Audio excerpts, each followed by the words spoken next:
Claire, a 23-year-old college student, drives along Highway 41 after a late shift. Her car, an old Honda Civic, hums against the asphalt. The night is still and quiet, with only distant crickets breaking the silence. It's a long stretch of road, nothing on either side but fields and darkness. Claire is exhausted, her mind drifting between work, rent, and the promise of her warm bed. For a moment, it feels peaceful, almost hypnotic.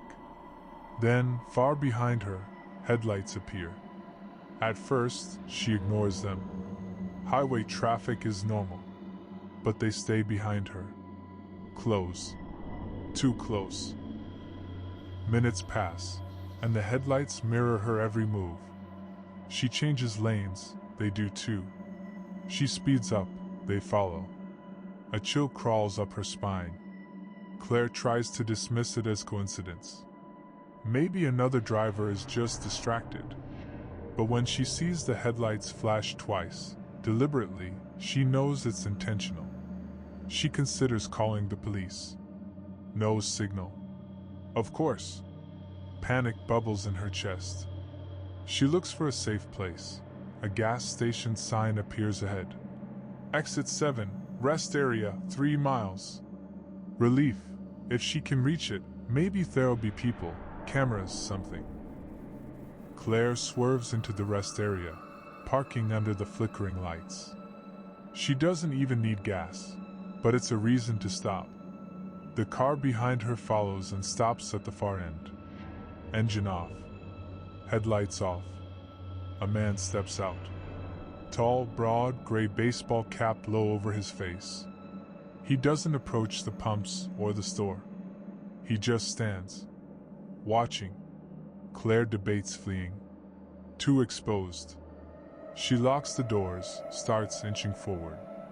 The man starts walking toward her car, slow, deliberate steps. She slams the gas and leaves.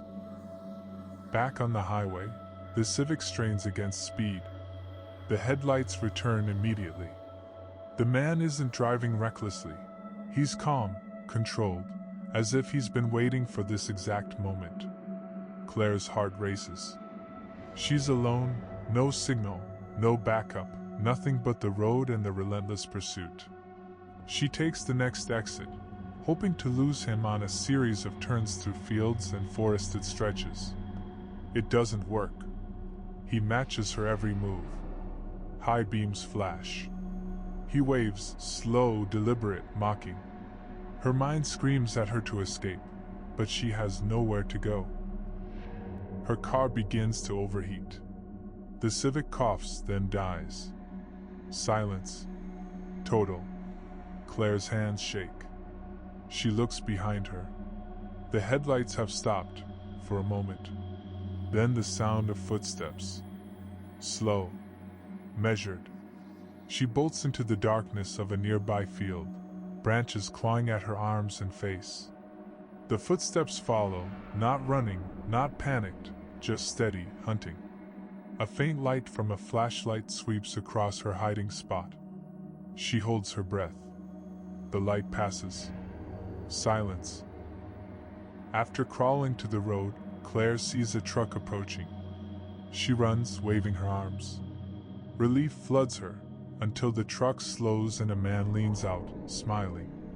"I'll get you to town," he says calmly. Her stomach drops. The same gray baseball cap sits on the dashboard. It's him. Claire pretends to trust him, climbing in quietly. Every instinct screams danger, but she has no choice. The truck turns onto a deserted stretch of highway. Inside the truck, silence is suffocating. Claire notices subtle things. The calm way he drives, the way his eyes scan her without blinking, the quiet smirk when she looks at him. She tries to plan an escape, but the truck is isolated. No exits, no lights, nothing.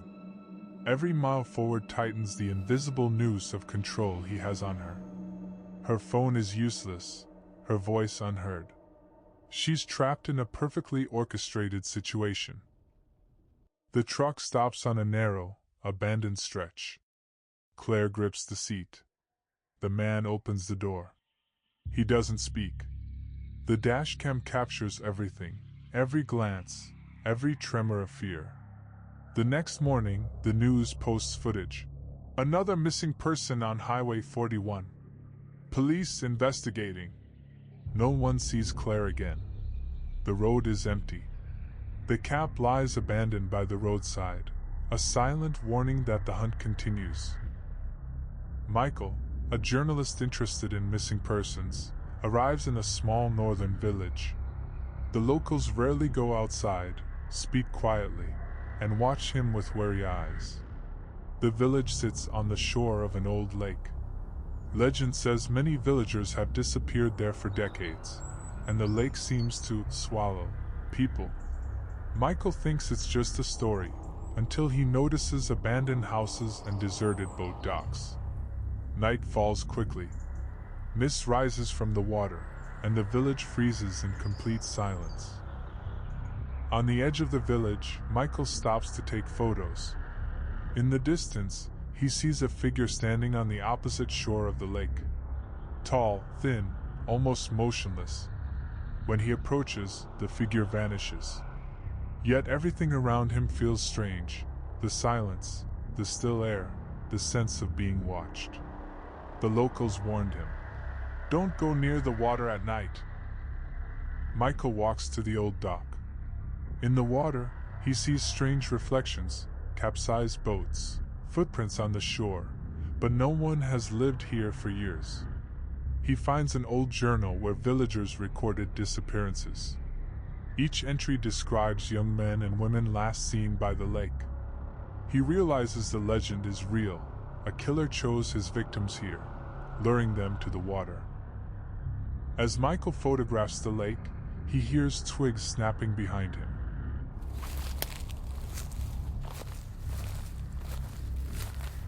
He turns, no one is there. Then again, a faint rustle. He begins walking back to his car, but the feeling of being followed intensifies. Someone seems to be walking behind him through the mist. The footsteps don't match his, but the sound grows closer. Michael notices an old boat, nearly hidden in the fog. Carefully, he approaches. Inside the boat are remnants of clothing, old backpacks, personal items of missing people. His heart tightens in horror. The killer didn't just exist, he's still nearby. A creak breaks the silence. Michael turns. On the shore stands a tall man with a knife. His face is hidden in shadow, only his eyes gleam. Michael bolts into the forest. The fog thickens, branches whip his face. Behind him, slow, deliberate, predatory footsteps follow. He finds an old ranger's cabin and hides inside. Dust covers everything, but there's a window. Peering out, he sees the figure at the edge of the forest, as if he knows Michael is there.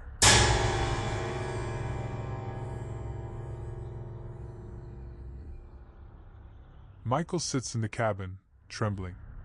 Suddenly, he hears a whisper from the fog. You shouldn't have come here.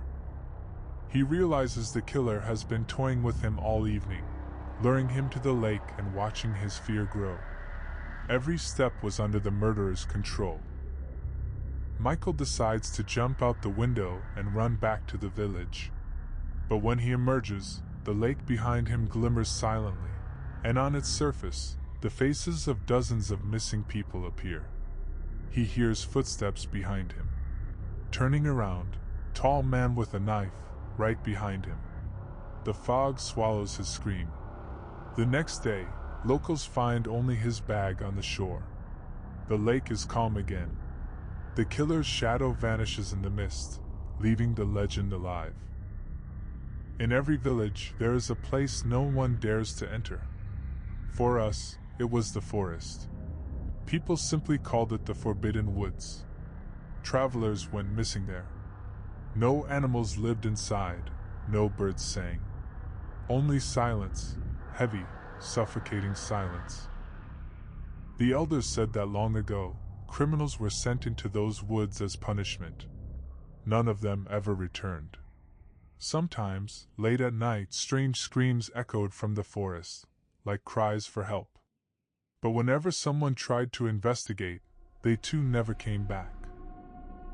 3 young men from a nearby village decided to test the legend. Their names were Andrew, Nick, and Paul. They brought flashlights, food, and made a bet to spend the whole night inside the forest, to prove that there was nothing to fear. As soon as they stepped past the first line of trees, the canopy closed above them. The path back was already gone. Their flashlights flickered dimly, as if the forest itself was swallowing the light. The deeper they walked, the stronger the feeling grew that someone was following close behind. On a rotten stump, they found fresh carvings. A circle crossed with jagged lines, as if scratched by claws. Paul muttered it was just a hunter's mark, but his voice trembled. Andrew laughed and urged them to keep going. After half an hour, they stumbled upon an old cabin. Its door hung open, darkness filling the inside. The walls were blackened with soot, as if candles had burned there for decades. In the corner lay bones. Not animal bones, human. Nick wanted to leave, but Andrew insisted they spend the night. The perfect place to test the legend. That night, the silence was so thick they could hear their own hearts pounding. Then came the whispers. Not one voice, but many, hundreds, circling the cabin. Paul's flashlight went out. Nick tried to strike a match, but every flame died instantly. In the window, a pale hand appeared, scratching the glass from the inside. Yet there was no one in the room but them. The door creaked open on its own. Beyond it, endless blackness, and footsteps slowly approaching. Andrew bolted outside. Moments later, a scream tore through the night, and was cut short, as if smothered. Paul and Nick ran into the woods. But the forest would not let them go. The trees twisted unnaturally, paths vanished, and they wandered deeper and deeper. Suddenly, ahead of them, a fire burned. Around it sat figures, people with no faces. The faceless figures whispered and pointed. Nick screamed and fled into the darkness. Paul froze, paralyzed by terror. Slowly, the figures rose, moving without sound, but with every step, the ground trembled.